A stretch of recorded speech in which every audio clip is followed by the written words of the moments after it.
Welcome to the Issues of Sports. It's wonderful to be back with the Rude Dog. I am Emac, Evan McCoskey. Oh, yeah, I'm wearing the Macho Man's t-shirt. I feel good. The NFL is upon us. The Olympics are in the rear view mirror, and it's my favorite sport. There's two times of year. There's football season and not football season, Rude Dog. First off, how are you? Real quick. You okay? I'm doing good. How are you doing? I'm just wonderful. We were thinking of ideas for the issues of sports and just quarterbacks and their salaries. And we're not going to break down their entire contracts and all of that, but we're going to talk about their 2024 annual salaries that they're getting paid this year. And some, it's a mishmash here. Some okay, where they first of all, it's all bloated. Okay. They make basically between north of like 35 million and all the way up into the 50s to the mid 50s. But you'll see as we go here. Let's start at the top.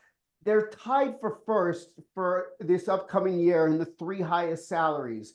We have Jordan Love at 55 million, Joe Burrow at 55 million, and then this is the problem.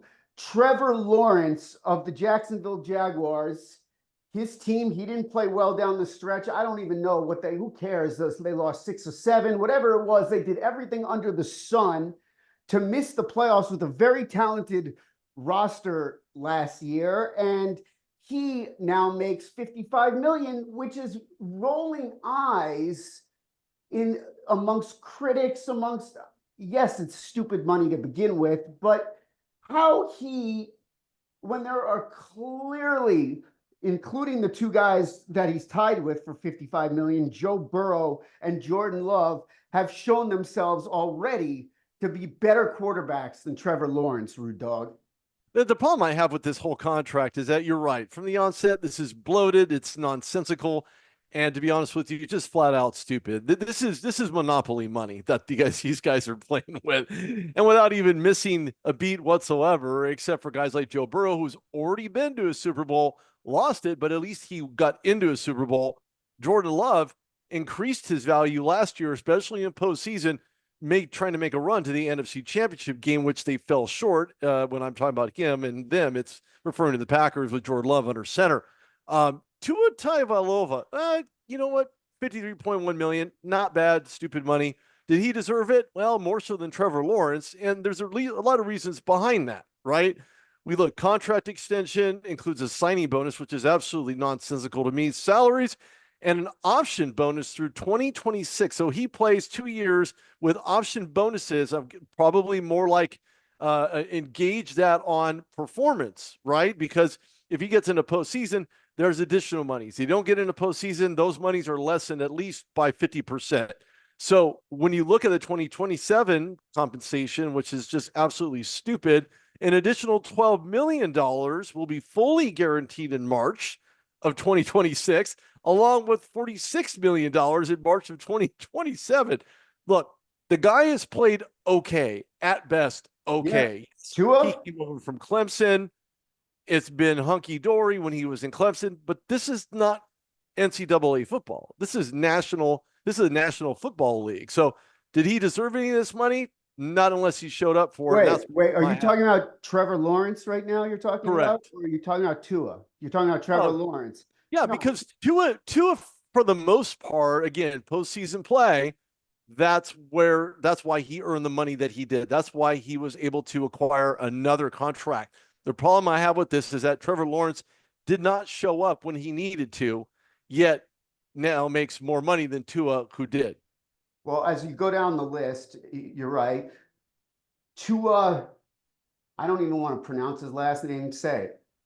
Tua. I have trouble with it still. I still do. But Tua, people call him Tua. But the point is, Hito didn't play great down the stretch last year necessarily either. Now I know Tyreek Hill got banged up towards the end of the year, but I feel okay about Tua's contract. I don't feel okay about Trevor Lawrence's contract going down. Jared Goff, he took the Lions to the NFC Championship game, just a shade under at 53 million. We don't have to do each one here. I'll do a group. Justin Herbert, okay, 52.5 million. He's got all the talent, but he has not won. He has not won. He's got Jim Harbaugh now with him to turn him into a winner. Lamar Jackson, 52 million. I think I have to be okay with that. He's won 2 MVPs despite playoff letdowns, including last year. And then Jalen Hurts at 51 million. So out of that group, Goff, Herbert, Lamar Jackson, Jalen Hurts. I think Goff, who's a good indoor quarterback and has been great for the Lions, belongs where he is. Herbert, jury's still out. He's making more money than his production. That's what I think. Maybe not more than his talent. Lamar Jackson, I'm okay with it at 52 million. He's got to break through one of these years and authenticate MVP with a Super Bowl. And then Jalen Hurts, what he was 2 years ago, he's a weapon. He's still a good player. The Eagles were a mess. They lost at Tampa. They collapsed down the stretch. But I don't really have a problem with any of them, except Justin Herbert, I feel like is still getting paid on his talent, not his accomplishment.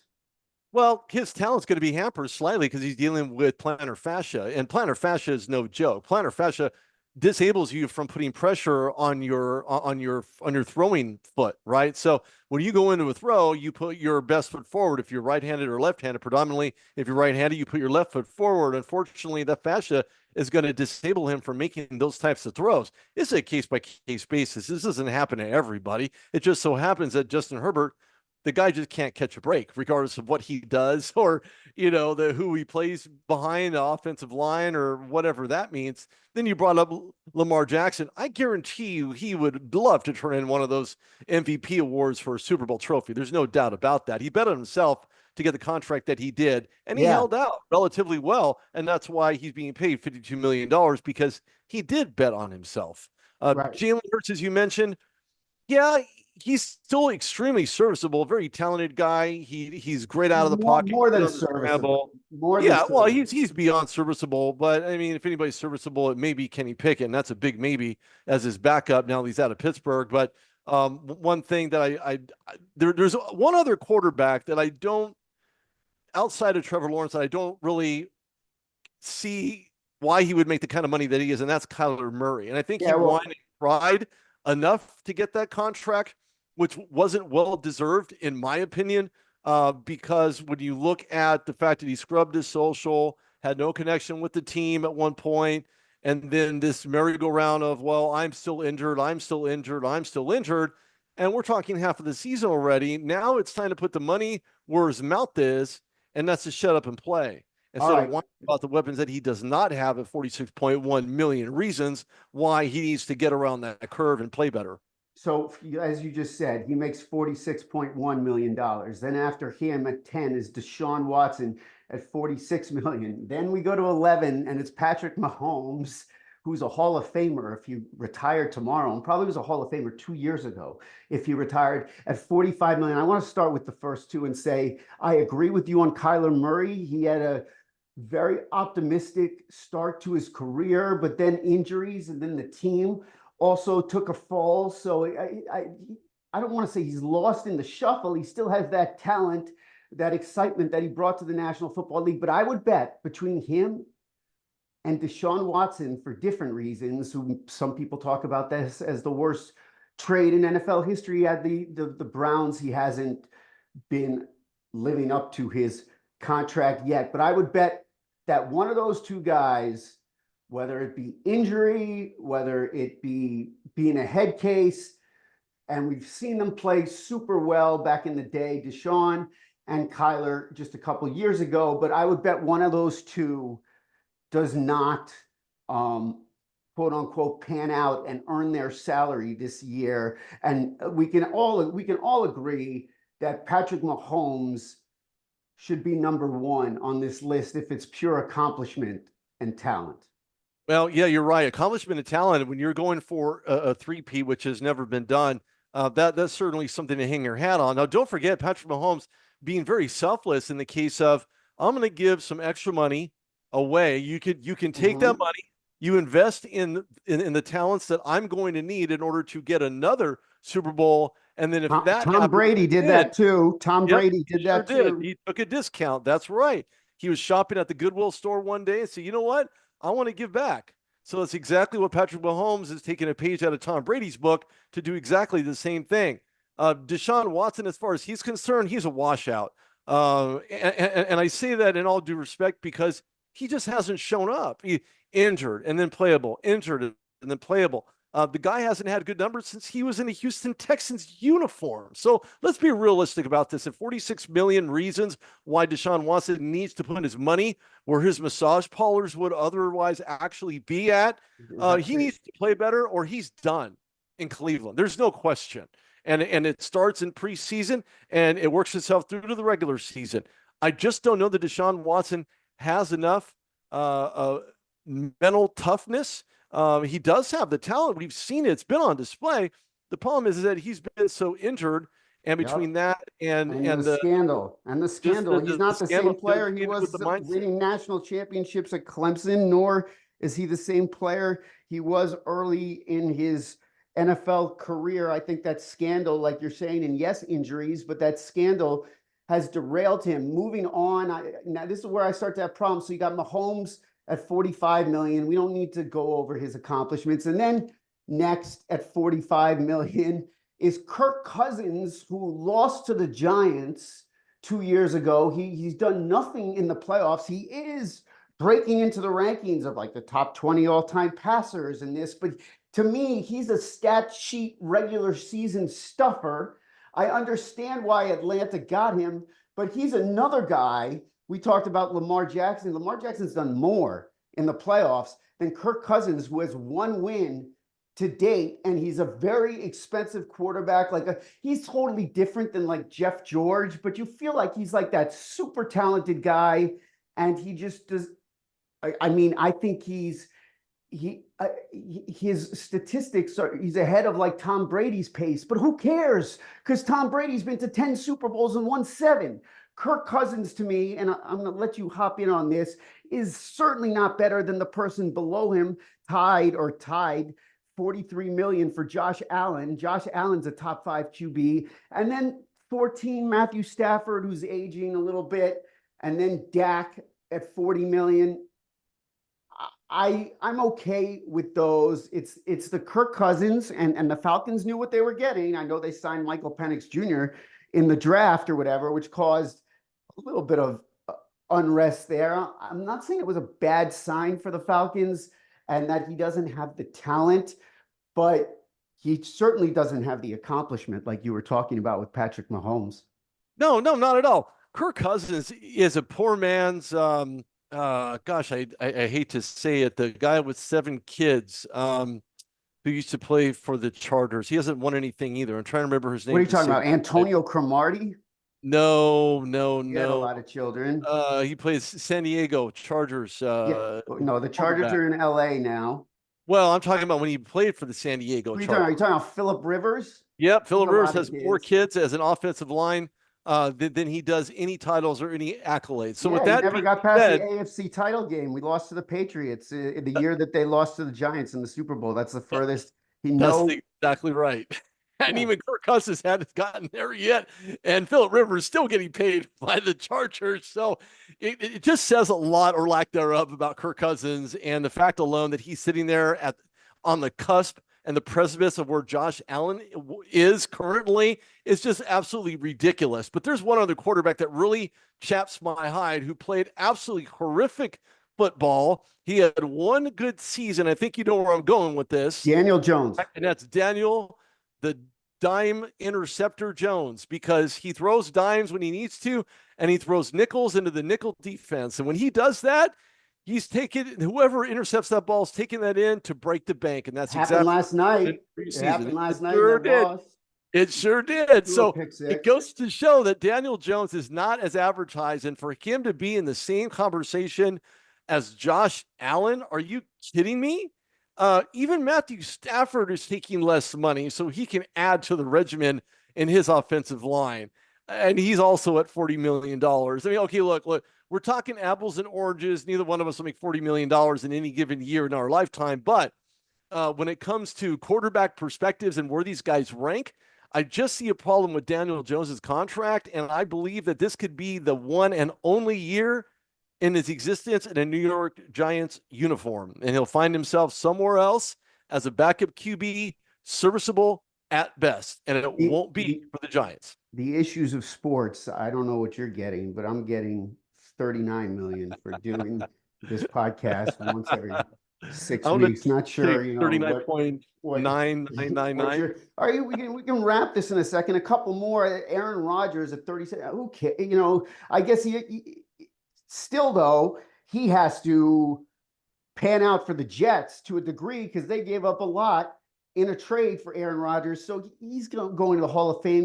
But he's got pressure to justify his contract, the trade to the Jets. If this year the bomb, the coach is going to be gone. In fact, Rodgers getting injured last year kind of saved the coach's job because it was an excuse that the team was inept. I mean, last year, but they have some talent. Brees Hall and the wide receiver. I'm forgetting his name, who's excellent. And then, moving on, you have an aging Derek Carr at 37 and a half. Yeah, I don't, whatever. And then you got Baker Mayfield, who, I got to give props before we get out of here to Baker Mayfield. He was, I don't want to say falling out of the NFL, but he was, he didn't work out. It was early. He played well with Cleveland. Then it didn't work out. Excuse me. And then they let him go, and he was with the Panthers. That didn't work out. He was with the Rams, and then suddenly he just found life with the Bucks, and he had a really good year. And not about the salary, but I think when you're on the verge of like playing your way out of the NFL to turn it around and get a big contract, it's hard to stem that tide when you're playing bad football. Like Daniel Jones might be on that out. You know what I'm saying? If he flails, he'll get another shot somewhere. But I commend Baker Mayfield, and I actually sort of root for Baker Mayfield because he had a major valley in his career. He did. He did. He was one of those, I want to call him an underdog. He He's really a is number an one pick. underdog. Yeah, number one pick as an underdog. The only person that could have rivaled that had he have been able to stay in the NFL, and that's Ryan Leaf. But with that being said, kudos to Baker Mayfield and what he did with the Rams, what he did with the Panthers, what he did when he was drafted first overall. And I think about this in the sense of, man, this guy has fought every obstacle and set of adversities that have been thrown his way, and he's done nothing but pay dividends. Some ill-advised throws. He hung in there. Imagine you play in the NFL. It's at most people's jobs, broadcasters a little bit, but you're not in the public. You're not screwing up, effing up in and an entire stadium sees you throw a pick six. So Baker Mayfield had to take it for 2 years where you're a bum, you're a bust, you went number one, you're a bust, and for him to dig deep and salvage his career and take Tampa to the playoffs and get them a playoff win last year versus Philadelphia, I thought that was impressive because I thought he was just done. I think everybody thought he was done. Yeah, everybody thought he was done. So at 33 million, I'm definitely okay with Baker Mayfield. We've gone through this list. It seems like there are some sore spots in there, including at the top with Trevor Lawrence. You got Daniel Jones in there, but let's just say it that you look and you break down positions. The NFL, it's different than fantasy football where you need running backs in the first couple rounds because running backs are not valued in the NFL. They're just not. I mean, Saquon, I went to more money for Philadelphia, but The Giants have Devin Singletary. I mean, that's the bad starting running back. That's not a, low ceiling. I worry about the Giants, but the point I'm making is that running backs, it's just not a high valued position. Wide receiver is more valued, but quarterback pays the highest because you're basically they look at it and probably it's true if you don't have a good quarterback in the NFL. You think about Brad Johnson with Tampa 20 something years ago, and you think about Trent Dilfer with the Ravens, but rarely do you not have a, I don't know what you want to say about Brock Purdy, but he's a good quarterback. Is he great? No, he's not Mahomes, but rarely do you have a quarterback, which is why they're paid the most. It's like they're the point guard of the team. Do you know what I'm saying? They're the brain trust. They're the coach on the field. So that's why that position is valued the most. And it's absurd how much they get paid. But I think it's pretty conclusive what the most important position to NFL teams is in the NFL. Yeah, no, it's clearly obvious. You look at the running back position. I think the reason for the devaluation of running backs in a variety of ways, I think it can all be surmised by one thing only, in that when you start handing out contracts like you do pink slips to employees, you're handing out horrible contracts that are one-sided, one direction, vet minimum, that's it. Or you stay on the other side of the coin and now you start giving them 12 million, 13 million, 14 million, signing bonuses, opt-in bonuses, player options. Once you start swinging that pot for a running back, now you're overblowing that position. I'm not saying they're not worth it because, well, they are. The problem is that you cannot have an NFL offense without a running back. You cannot have one without a halfback. You can't run one without a scat back. There are so many different reasons why you still need a running back in the NFL. It's like saying we don't need a punter anymore. I'll just have the quarterback do it. No, Doesn't but that way. The Saquon Barkley annual 12 million versus 15 is not the same as Kirk Cousins. No, not at all. It's Not in way, not, so shape, it's or just this form. position is just more valued, period. Sure. And also they think you can, I mean, a running back pretty much is QBs take hits, don't get me wrong, but a running back, unless he scores a touchdown standing up, he's going to get hit on every play. And I think there's just more wear and tear. But Rude Dog, I think that's going to wrap things up for this episode of the Issues of Sports. So we got a couple beefs with the list and the pay. It's going to be certainly going to be interesting this year, which quarterbacks, play up to their deals. Everyone's inflated, but I mean, look, I'm not saying if I'm Trevor Lawrence, I'm not having my agent sign for the most money. It's not necessarily Trevor Lawrence's fault. It's just it makes a universal eye roll around the NFL that Trevor Lawrence is getting $10 million more than Patrick Mahomes. And you hit on why, because Mahomes is taking less money or whatever. But, I don't know. It didn't sit with me for his production last year that they're going to make him the highest paid QB for the Rude Dog, who's working 9 jobs right now. This one is actually number 9.